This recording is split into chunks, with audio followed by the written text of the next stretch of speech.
The emergency bay doors slid open at 3 in the morning, which was a common enough event at Metropolitan General, but the paramedic who wheeled the stretcher in was new.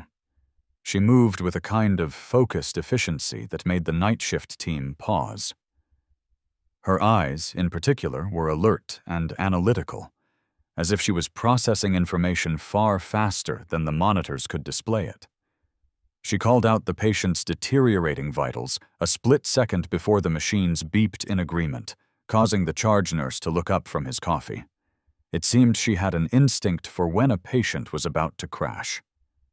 I stepped back as the ER team took over, peeling off my gloves with deliberate, practiced motions. My first shift at Metropolitan General was only 20 minutes old, and it had already gone completely off the rails. The cardiac arrest in the ambulance had been sudden. The patient, a man in his 40s named Mike, had coded unexpectedly, and my new partner, Leo, kept shooting me nervous glances, probably waiting to see if the new transfer, Elena Reed, would freeze. I didn't have time for that. "His pupils are non-reactive," I reported, carefully tilting Mike's head. I could tell immediately that his positioning was off. His airway was compromised in a subtle way that standard procedures might not correct quickly enough. I reached into the intubation kit, but I bypassed the standard laryngoscope blade and tube. "Hand me the bougie," I said. Leo paused. "We don't usually... Protocol is..." "Now," I said. My voice was sharper than I'd intended, but Mike had maybe a minute, 90 seconds at most, before he'd start suffering permanent brain damage. I slid the thin bougie into his airway with a practiced technique, one I had learned in a field hospital where there was no margin for error. The endotracheal tube followed the guide, seating perfectly. Mike's oxygen saturation, which had been plummeting into the low 70s, climbed back to 94%. Leo just stared at me. "Where did you learn that?" "Training," I said, my eyes fixed on the monitor. I could still feel his gaze on me, and I knew that vague answer wasn't going to satisfy him for very long. Metropolitan General was a major teaching hospital. The staff here loved to compare techniques, to talk about their residencies or where they'd studied. My own story, the one I'd carefully constructed, had more holes in it than a sieve. The ER doors swung open again, and we wheeled Mike into the controlled chaos of the night shift. The air was filled with the smell of antiseptic and stale coffee, and nurses moved in a practiced rhythm. A tall supervisor with graying hair at the temples and intensely sharp eyes met us at the trauma bay entrance. "I'm Dr. Marcus Cole, night supervisor." He looked first at the monitors, then at me. "You're the new transfer, Elena Reed?" "Yes, sir." His gaze dropped to Mike's intubation setup. "That's a military field intubation." A knot tightened in my chest, but I kept my expression perfectly neutral. It was the best option for his airway. "Most paramedics haven't heard of that technique," Dr. Cole said, his eyes never leaving my face, "let alone know how to execute it flawlessly inside a moving ambulance." I kept myself busy by disconnecting Mike from our portable monitor and transferring his care to the ER team. "I've had a wide range of training." "Clearly," he said. The word hung in the air, heavy with suspicion. "We'll have a talk after your shift." Leo shot me a look from across the gurney that clearly said, "You're in for it now." But I was used to trouble. I had learned to live with it, and with a lot of other things, ever since the day I'd been forced to walk away from my entire life. I just hadn't anticipated my past would start to surface on my very first night. The ER doors burst open again, signaling another ambulance arrival, another crisis. But this time, as the stretcher rolled past, the patient's face made my blood turn cold. Even through the blood and the oxygen mask, I recognized him. I had seen that face before, in a place I was supposed to have forgotten completely. The morning shift change couldn't come soon enough. I had spent the next 6 hours running calls with Leo, and every time we returned to Metropolitan General, I could feel Dr. Cole's eyes on me. He was tracking me through the busy ER, like a researcher studying an anomaly. He didn't speak to me again, but I saw him talking quietly with the charge nurse, and I saw both of them glance in my direction. I was officially under observation. "You're good," Leo said, as we were restocking the ambulance in the bay. "I mean, you're really good. Where did you say you worked before this?" "Here and there," I replied, keeping my hands busy checking the seals on IV bags, doing anything to avoid making eye contact. "Mostly smaller hospitals." "Small hospitals don't teach you that kind of stuff," he pressed, leaning against the side of the ambulance with his arms crossed. "That airway move with Mike. I've seen attending physicians struggle with that. You did it like you'd done it 100 times. It was more like 300 times, in field hospitals where the helicopters never stopped coming, and the only thing that mattered was how fast your hands could move. But I couldn't tell Leo that. I couldn't tell anyone. "I read a lot," I said lamely. He didn't look convinced, but before he could ask another question, the radio on his belt crackled to life. "Unit 12, respond code 3. Multi-vehicle collision on Highway 84. Reports of multiple casualties. EMS command is requesting you specifically." Leo picked up the radio, his brow furrowed in confusion. "Dispatch, please clarify. Did you request Unit 12 by number?" "Negative, Unit 12. Dr. Cole is on scene as medical supervisor. He requested paramedic Elena Reed by name." My stomach felt like it was full of ice. Medical supervisors didn't typically respond to crash sites, unless it was a mass casualty event, and Cole requesting me by name meant this wasn't a routine call. He was testing me. He was pushing to see what I could do when the situation was truly desperate. "Copy that, dispatch. We're en route," Leo said. He killed the radio and turned to me. "Well, I guess the doc wants a command performance." "I guess so," I replied. But my hands were already moving, checking our go bags and trauma supplies with a speed and efficiency that was second nature. I caught myself doing it and forced my movements to slow down. A normal paramedic didn't prep for a car crash like they were heading into a war zone. The scene on the highway was far worse than I had imagined. It was a tangled mess of 4 cars and 2 semi-trucks. Twisted metal was everywhere, and smoke was rising from the engine block of one of the trucks. The air was thick with the smell of gasoline and burning rubber. Dr. Cole was standing at a makeshift command post near a fire engine, a radio in his hand. When he saw me get out of the ambulance, something unreadable flickered across his face. It might have been calculation, or perhaps anticipation. "Reed," he called out, gesturing to the wreckage. "We have 7 casualties. 3 of them are critical. Metropolitan is swamped with a warehouse fire that just came in. We need to stabilize these people in the field and get them transported. I'm told you can handle a high-pressure situation." "I can handle it." "Then show me." He took a step back, giving me a full view of the disaster. "You have triage command." Leo's eyes went wide. "Sir, this is her first shift." "I'm well aware of how long she's been here," Cole said, his voice flat. "Reed, you have 30 seconds to get a triage protocol established. The clock is running." Every eye from the assembled emergency response team, the firefighters, the other EMTs, the state police, turned to me.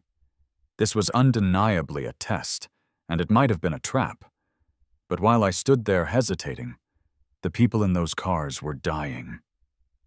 I stepped forward, and all the training I had spent years trying to bury came rushing to the surface.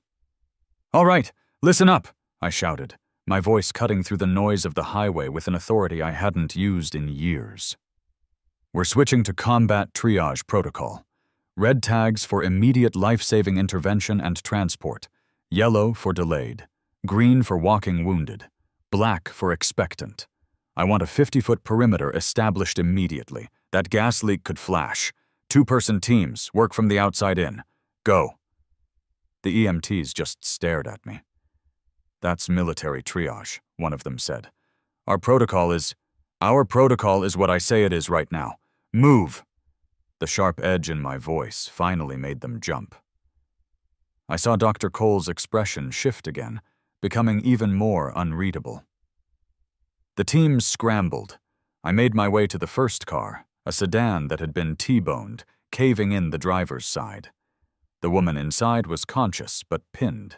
Her breathing was fast and shallow. I recognized the signs instantly. A pneumothorax, likely developing into a tension pneumothorax.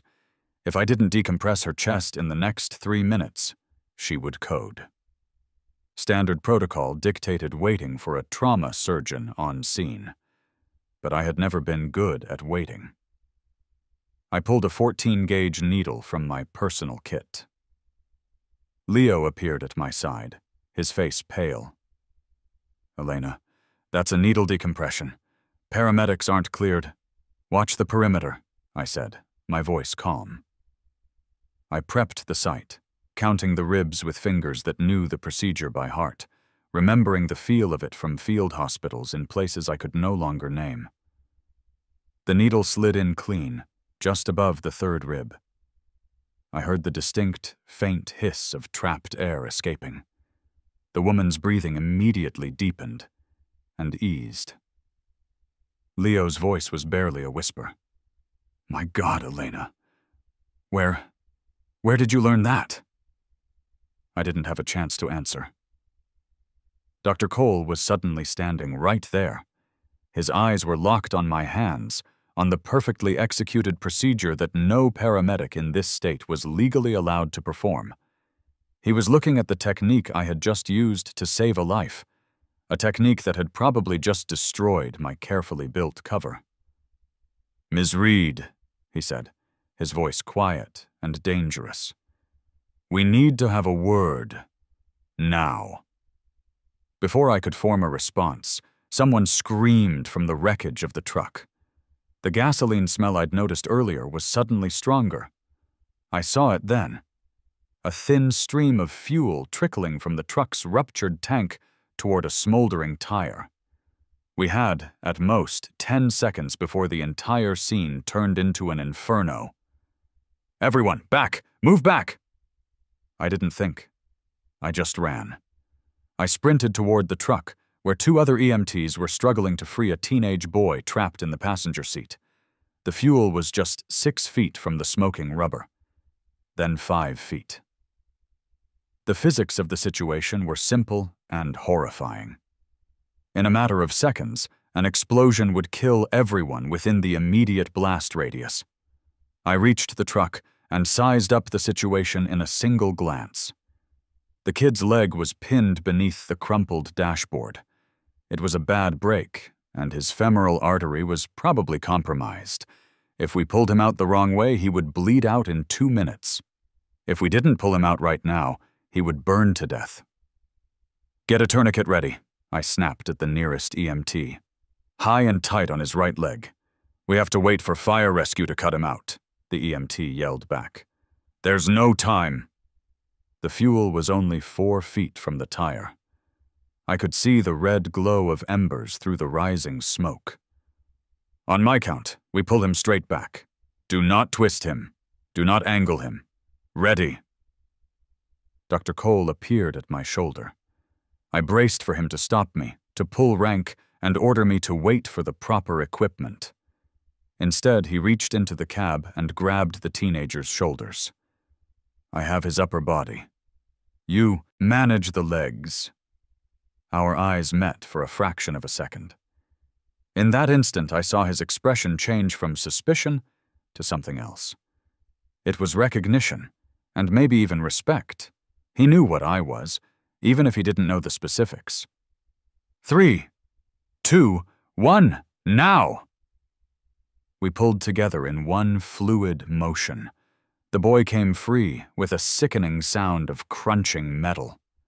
I had the tourniquet on his leg before we had even cleared the truck's frame, twisting the windlass tight with hands that had performed the action too many times to count. "Run!" Cole's voice cut through the chaos. We moved, half carrying, half dragging the boy, as the other EMTs scattered.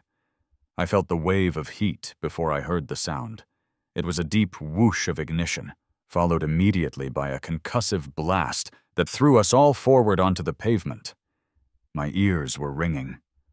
Smoke and fire filled my vision, but my hands stayed on the kid, checking his pulse, checking his breathing. I was automatically running through trauma protocols I'd learned in places where explosions were a part of the daily routine. "He's stable," I said, though I could barely hear my own voice over the ringing. "Let's get him loaded for transport." When I looked up, Dr. Cole was standing over me. His white coat was smudged with soot, and his expression was completely unreadable. Around us, the emergency crews were still working the scene, but I could feel their eyes on me. I had crossed too many lines, performed too many procedures that a paramedic with 9 months of community college training should have no business knowing. "Elena Reed," Dr. Cole said. His voice was quiet, but it cut through all the other noise. "That's not your real name, is it?" My heart felt like it stopped beating. "Sir, I don't—" He held up a hand, cutting me off. "I'm not asking you to explain yourself out here, but that—" He gestured to the inferno that was once a truck, to the boy we had just pulled out, to the series of perfect trauma responses I had just executed. "That isn't paramedic training. That's not even standard ER training. That is combat medicine." I stayed silent.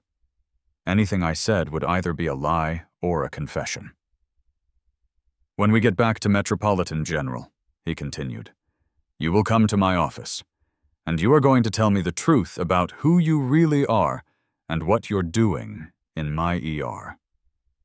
Behind him, I saw Leo watching us, his expression a mixture of confusion and awe. The other EMTs were whispering among themselves, pointing. My cover was shredding like wet paper, and I had been in town for less than a day. "Dr. Cole, that is not a request." He started to turn away, then paused. "For what it's worth, you just saved at least 5 lives using techniques that probably violate a dozen state protocols and licensing requirements. So either you are the most naturally gifted paramedic I have ever encountered, or you are something else entirely." He walked away before I could respond, leaving me kneeling on the highway asphalt, with my new, carefully built life collapsing around me. The kid we'd rescued was being loaded into an ambulance, alive, all because I had forgotten to pretend I didn't know how to save him.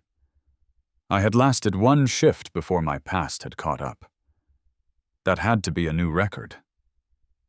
Leo approached me slowly, as if I were a wild animal he was afraid of spooking. "Elena, what in the hell was that? You were moving like a soldier. You were giving orders like a commander. That needle decompression, the tourniquet placement." He stopped, shaking his head. "Who are you?" I pushed myself to my feet, brushing gravel and debris from my uniform. My mind was racing, cycling through cover stories, half-truths, anything that might buy me more time. But I was so tired of running. I was tired of pretending to be less than I was, especially when people were dying because I was afraid to use the skills that had taken me years to master. "I'm someone who saves lives, Leo," I said finally. "That's all you need to know." "That's not an answer," he said. "It's the only one I have." I started walking toward our ambulance, but he gently caught my arm. "Whatever it is you're hiding," he said quietly, "Cole is going to find it out.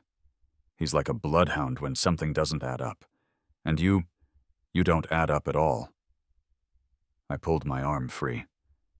"Then I guess I have until the end of our shift to figure out what to tell him." But as I climbed into the ambulance for the drive back to Metropolitan General, I knew the truth. There was nothing I could tell Dr. Marcus Cole that wouldn't end with me having to run again. And I was so tired of running.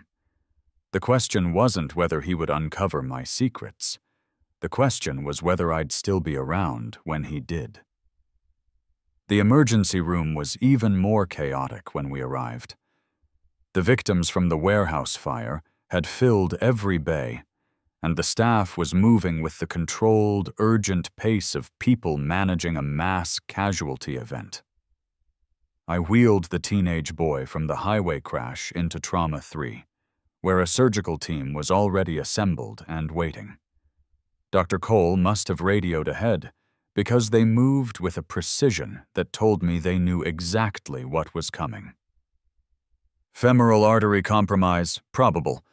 Tourniquet applied on scene, I reported, falling into the familiar rhythm of a handoff. GCS was 14 at extraction, dropped to 12 during transport. Vitals are holding, but he needs to be in an OR within the hour. The trauma surgeon, a man in his 50s with steel-gray hair, looked up from his initial assessment of the patient. "Who placed this tourniquet?" "I did," I said. His eyes narrowed, studying the placement, the tension, the textbook-perfect application of a device I shouldn't have been trained to use so effectively. "You're the new paramedic." "Yes, sir, Dr. Tanaka." "You have military experience?" It wasn't phrased as a question.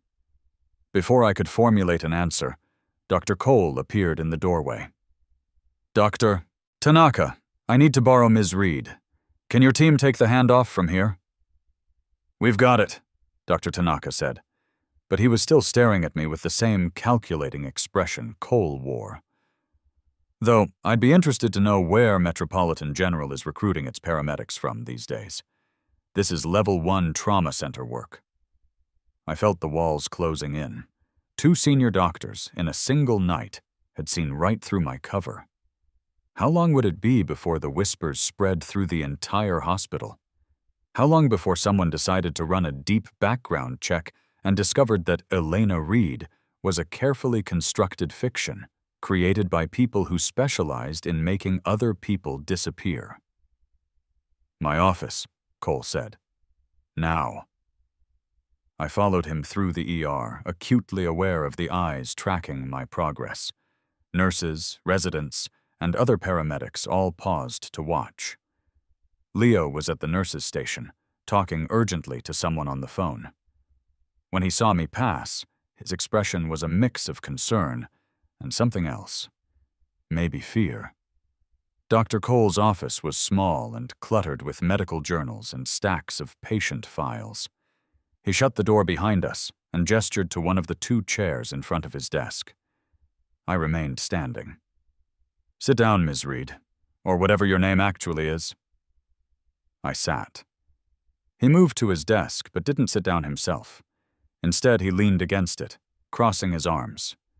The posture was meant to look casual, but his eyes were like lasers. "I'm going to ask you a few questions. I expect honest answers. Can you provide those?" "That depends on the questions," I replied. "Fair enough." He picked up a tablet from his desk and tapped the screen a few times. "I pulled your employment file while you were in transport. According to this, you completed your paramedic certification 9 months ago at Portland Community College. You worked for 3 months at a small hospital in rural Oregon before requesting a transfer here. Your references are glowing but remarkably vague. You have no social media presence, no digital footprint to speak of before 2 years ago." He looked up from the tablet. "It's a very clean file. Too clean." My heart rate quickened, but I forced my face to remain neutral. "Some people value their privacy." "Privacy is one thing. This is an erasure." He tapped the tablet again. "I also took the liberty of making a few calls. The hospital in Oregon has no record of an Elena Reed ever working there. Portland Community College did confirm your certification, but when I asked for class attendance records, I was immediately stonewalled by their legal department. Your paramedic license is valid, but the comprehensive background check that should have been filed with the state medical board is mysteriously incomplete. I said nothing. There was nothing I could say that wouldn't make the situation worse. Here's what I think, Cole continued, his voice low. I think Elena Reed is a manufactured identity. I think you have medical training that goes far, far beyond a paramedic certification. I would guess surgical, probably trauma surgery, based on the field techniques you used tonight. And I think someone with a great deal of power helped you disappear into this new life. He was too close. Dangerously, terrifyingly close to the truth. Dr. Cole, I'm not finished, he said, his voice hardening. What I can't figure out is why. Are you running from a malpractice suit? A criminal investigation? Or is it something else? Something that would require a witness protection level identity scrub? The room suddenly felt too small. I had been through interrogations before. I had been trained to resist them. But Cole wasn't trying to break me. He was trying to understand me, which was somehow far more dangerous. I can't tell you, I said finally. Can't?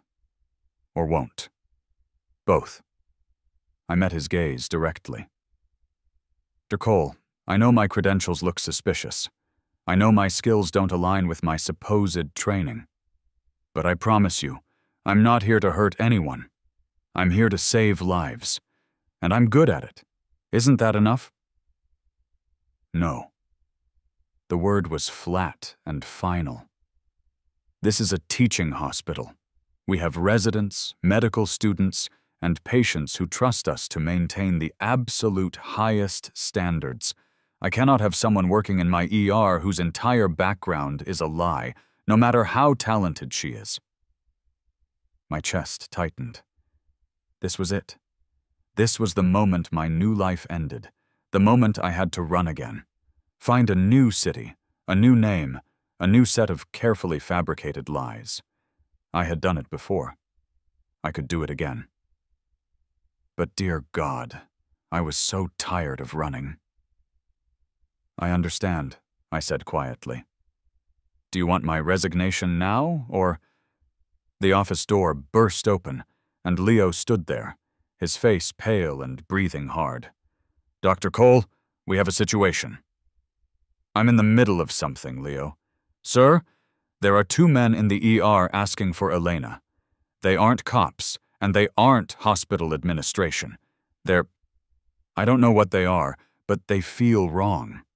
Security is trying to get them to leave, but they're insisting on speaking with her, specifically. The blood drained from my face. They had found me. It hadn't even been 24 hours. Somehow they had tracked me down.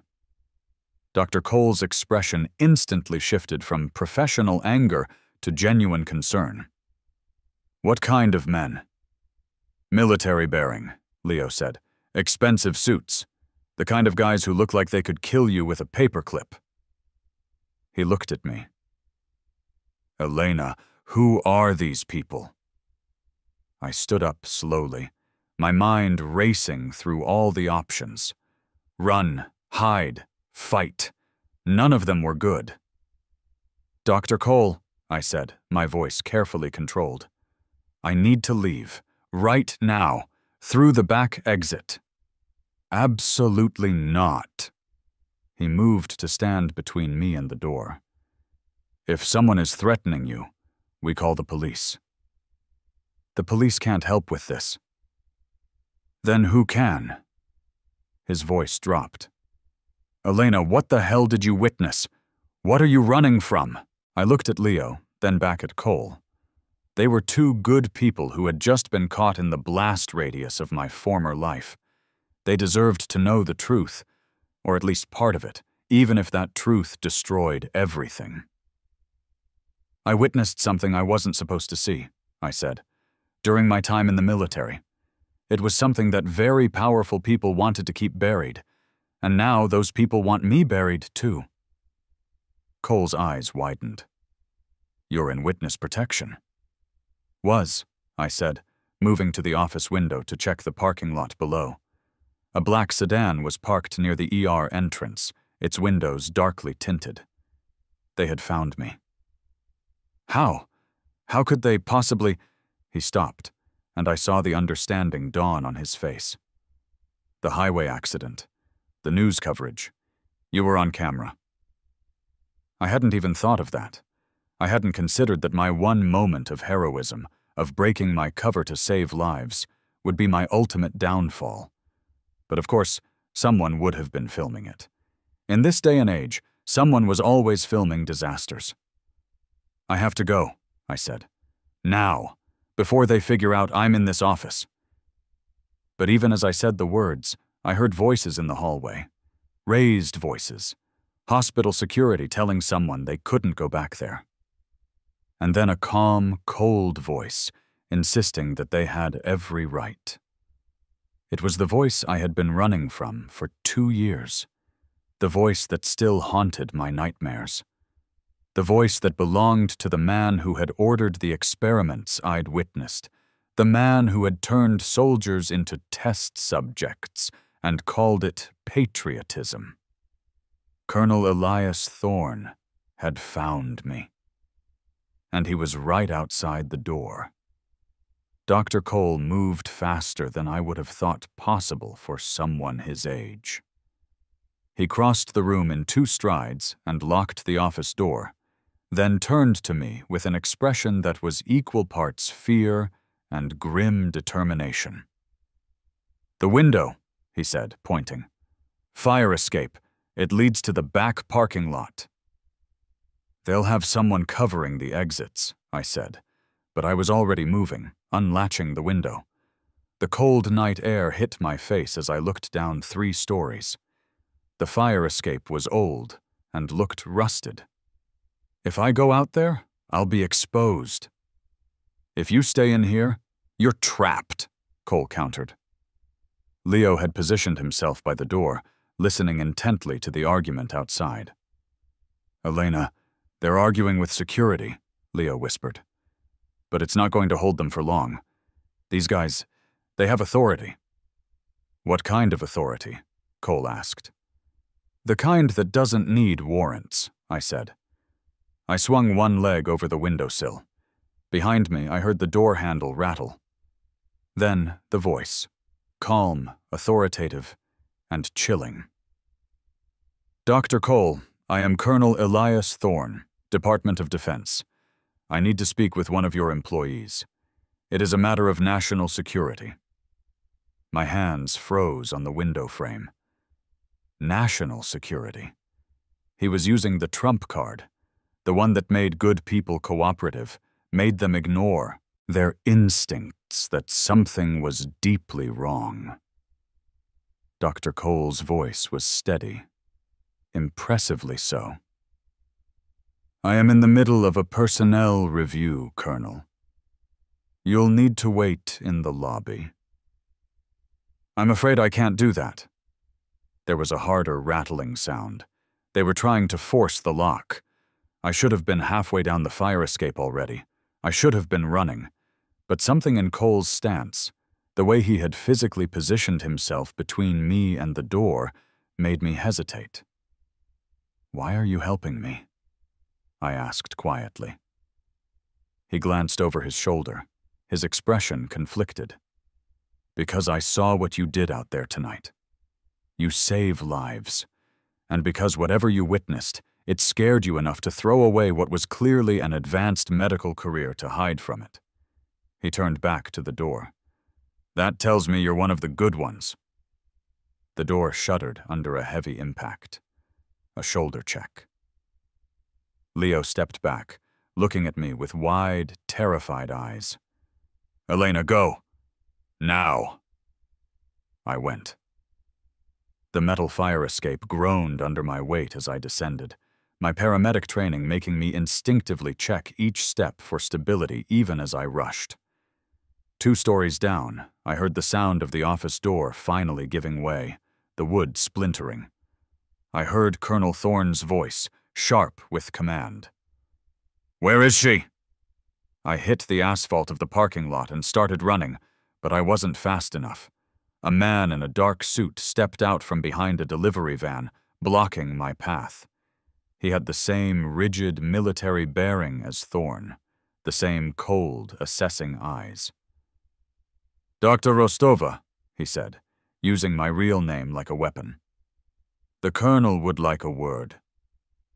I analyzed my options. Fight, run, surrender. None of them ended well, but surrendering ended the worst.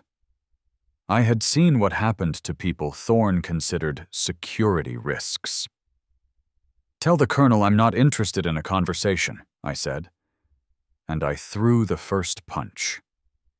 The man was trained, but I had been training for longer. My fist connected with his solar plexus. As he gasped for air, I aimed a side kick at his knee, a strike that would have shattered the joint if he hadn't twisted at the last second. He grabbed my arm, wrenching it, trying for a restraint hold. I countered, dropping my weight and using his own momentum to throw him hard against the side of the van. "Backup needed, south parking lot," he gasped into a radio on his lapel. "Subject is resisting." Subject, like I was some kind of lab experiment that had gotten loose. The thought filled me with a cold rage, and I used it, driving my elbow into his face. He went down hard, but I heard the sound of running footsteps behind me. More of them. They had surrounded the hospital, covered every exit, just as I had predicted. I ran anyway. I ran because stopping meant going back to that black site, to those sterile rooms where soldiers screamed and Colonel Thorne took meticulous notes. I made it to the edge of the street before hands grabbed me. 2 men, much dead, stronger than the first. I fought, landing strikes that should have dropped a normal person, but they just absorbed the hits, their grips like steel. Enhanced. Whatever Thorne had been developing, he'd used it on his own security team. "Dr. Rostova, please." Thorne's voice came from behind me. He stood in the hospital parking lot, illuminated by the harsh overhead lights, looking exactly as I remembered him. Silver hair, perfectly pressed uniform, and eyes like chips of ice. "I just want to talk. I'm not here to hurt you." Liar. I struggled against the grip of his men, but they held me firm. "You're here to make sure I never tell anyone what I saw." "What you saw was classified research, necessary for national defense," he said, approaching slowly, his hands raised as if I were a spooked animal. "You misunderstood the context." I understood perfectly. You were torturing soldiers. You were experimenting on them without their consent. You were killing them. My voice broke on the last word. "I watched PFC Miller die on your table while you dictated notes. He was 20 years old." Thorne's expression remained unchanged. "Acceptable losses in the pursuit of breakthrough research." "He wasn't a loss," I shouted. "He was a person." Behind Thorne, I saw movement in the hospital. Dr. Cole was in the window of his office, a phone pressed to his ear. He was calling for help, probably, though I doubted any help would come. Thorne operated with layers of classified protection, with claims of national security that made him untouchable. "Come back with us, Elena," Thorne said, his voice softening. "Return to the program. Your surgical skills are immensely valuable. We can forget this entire, unfortunate incident." "I would rather die." "That can be arranged," he said, and all the warmth instantly vanished, revealing the monster I remembered. "But it would be wasteful. You possess knowledge, an expertise we require. One way or another, Dr. Rostova. You are coming with us." The grip on my arms tightened.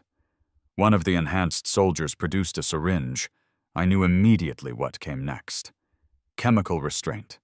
They would drug me, make me disappear, and by morning I would be back in that underground facility where the screaming was just background noise.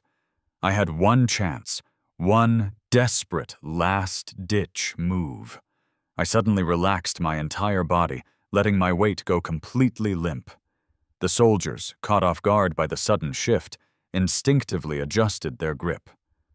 I used that moment of momentum, twisting hard and driving my heel into one man's instep. He cursed, and his grip loosened. I broke free and ran, straight at Colonel Thorne. He never saw it coming. Nobody expects the prey to charge the predator. I hit him with a full-body tackle, center mass. We both went down hard on the asphalt. I heard the breath whoosh out of him and shouts from his men. But I was already moving, rolling away, scrambling to my feet and running into the dark street just as an ambulance rounded the corner, its lights flashing. It was Leo's ambulance. He saw me. He saw the men in suits chasing me. His eyes went wide. But instead of stopping, he accelerated, expertly positioning the heavy vehicle between me and Thorne's team. The back doors flew open. "Get in!" he yelled. I didn't hesitate. I dove into the back of the ambulance. Leo floored the accelerator before I had even managed to close the doors, throwing me hard against the interior cabinets. Medical supplies crashed to the floor around me as we took a corner far too fast, the sirens suddenly wailing. Through the back windows, I saw Thorne's men scrambling for their black sedans. We had a head start. "What the hell is going on, Elena?" Leo's voice was tight with fear and adrenaline. "Those guys were trying to kidnap you." "They were," I said, pulling myself into the passenger seat and checking the side mirrors. 2 black sedans were already in pursuit, weaving through the late-night traffic with practiced, aggressive precision. "Leo, you need to pull over. You need to let me out. You're in danger just by being near me." "Shut up," he said, yanking the wheel hard to take another turn. "Nobody kidnaps my partner from my ER. Not on my watch. Where am I going?" "I don't know." And that was the terrifying truth. I had no safe house, no backup plan. The U.S. Marshals who had placed me in protection had made it clear, if my cover was ever blown, I was on my own. "Just drive." My phone buzzed in my pocket. An unknown number. I answered it, figuring I had nothing left to lose. "Dr. Rostova." It was Dr. Cole's voice, urgent and strained. "I've called in some favors.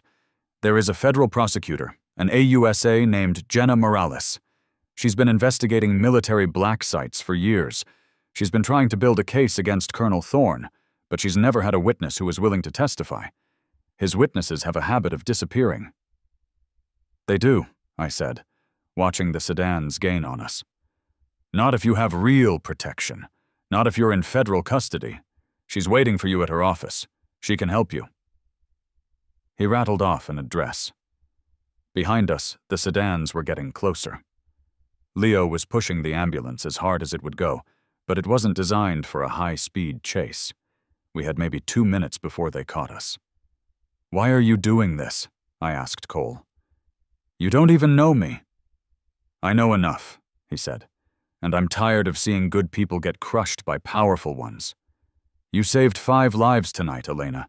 It's time to let someone save yours." He hung up. I looked at Leo, at this man I'd known for less than a day, who was risking his life for me. "There's an address, the federal building downtown. Can you get us there?" "I can get us anywhere," he grinned, but I could see the terror in his eyes. I am definitely putting in for hazard pay after this shift. The chase through the downtown streets was a blur of sirens, red lights, and near misses. Leo drove like he'd been trained for it, using the ambulance's lights to clear intersections, taking shortcuts through alleys I never knew existed, but the sedans stayed right on our tail. I knew Thorne's men wouldn't give up. They couldn't afford to let me reach that building. "Leo, when we get there, you keep driving," I said. "You were never involved." "Are you kidding me? I'm already involved. I just assaulted what I'm pretty sure are federal agents with an ambulance." He laughed, a high-pitched, slightly hysterical sound. "My mom is going to kill me." The federal building loomed ahead, a tower of glass and steel. Jake pulled the ambulance right up to the main entrance. I saw a woman in a dark suit standing by the doors, flanked by two men who were clearly federal agents. AUSA Jenna Morales. She saw us, then saw the black sedan screeching to a halt right behind us, and she understood the situation instantly. "Dr. Rostova!" she called out. "Get inside, now!" I looked at Leo. "Thank you. For everything." "Don't thank me yet," he said, nodding toward the door. Go stop those bastards." I ran. Behind me I heard car doors slamming. I heard Thorne's voice shouting orders, but Morales' agents formed a wall. Badges were out. Weapons were drawn. "Colonel Thorne!" Morales' voice was sharp and carried across the plaza. "These men are under federal protection. You have no jurisdiction here." "This is a matter of national security, Counselor," Thorne boomed back. "This is a matter of war crimes," she retorted. I reached the doors, and the federal agents ushered me inside. Through the heavy glass, I watched Thorne's face contort with rage. He locked eyes with me, and even through the barrier, I saw the promise in his gaze. This wasn't over. But for the first time in 2 years, I wasn't running. I was fighting back. The deposition took 6 hours. I sat in a sterile, windowless conference room with Jenna Morales, her team of prosecutors, and a recording device that captured every single word. I told them everything. The black site, the unauthorized experiments, the soldiers who had died. I told them about PFC Miller, and about the others whose names I had memorized like a prayer. With each revelation, Morales' expression grew darker. "We've suspected this for years," she said, "but we could never get proof. Thorne is insulated by layers of classified protection, by national security claims that shut down every inquiry." "He's protected because he provides results," I said bitterly.